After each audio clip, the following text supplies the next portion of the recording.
ধোঁয়াশা কাটছেই না ব্রাজিলের নতুন কোচ নিয়ে। জর্জ জেসুস ও আবেল পেরেইরার সাথে আলোচনা চলমান রাখলেও এখনও কালো আনচেলত্তিকেই চাইছে দেশটির ফুটবল ফেডারেশন।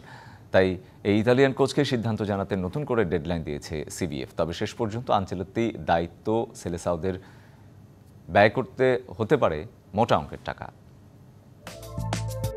কাতার বিশ্বকাপের পরপরই ইতালিয়ান কোচ কার্লো আনচেলত্তিকে দলে ফেরানোর চেষ্টা শুরু করে 5 বারের বিশ্ব চ্যাম্পিয়ন ব্রাজিল। সে যাত্রায় খুব একটা সুবিধা করতে না পারলেও এবারে 65 বছর বয়সী এই কোচকে পাওয়ার দ্বার প্রান্তে পৌঁছে গিয়েছিল দেশটির ফুটবল ফেডারেশন।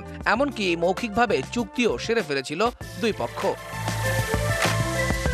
রিয়াল মাদ্রিদের সাথে আনচেলত্তির চুক্তি 2026 সাল পর্যন্ত। তবে চ্যাম্পিয়ন্স লিগ থেকে বিদায় ও কোপা দেল রের ফাইনালে বার্সেলোনার বিপক্ষে হারের পর এই কোচকে বরখাস্ত করার পথেই ছিল মাদ্রিদের জায়ান্টরা। সানবিট সব দিবে সামাল।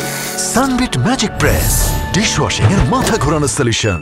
আর সে সুযোগটাই কাজে লাগাতে মুখিয়েছিল ব্রাজিল। কিন্তু শেষ বেলায় রিয়াল সভাপতি ফ্লোরেন্তিনো পেরেজ জানিয়ে দেন এখনই আনচেলত্তিকে ছাড়তে নারাজ তারা। এই মুহূর্তে নিজ ইচ্ছায় ক্লাব ছাড়লে 2026 সালের জুন পর্যন্ত চুক্তির বাকি অর্থ পাবেন না আনচেলত্তি। থাকবে না কোনো এক্সিট ফি। আর তাতে এই 360 ডিগ্রি ঘুরে যান 65 বছর বয়সী এই কোচ। অবশ্য তাতে দমে যায়নি ব্রাজিল। তাকে পেতে নতুন করে ডেডলাইন দিয়েছে সিবিএফ। লা লিগায় এখনো শিরোপার রেসে আছে রিয়াল মাদ্রিদ। 11 মে তাদের ম্যাচ রয়েছে চির প্রতিদ্বন্দ্বী বার্সেলোনার সাথে। আর সেখানেই নির্ধারণ হয়ে যাবে রিয়ালের লিগ শিরোপার ভাগ্য। আর এরপরই আনচেলত্তির চূড়ান্ত সিদ্ধান্ত জানতে চায় সিবিএফ।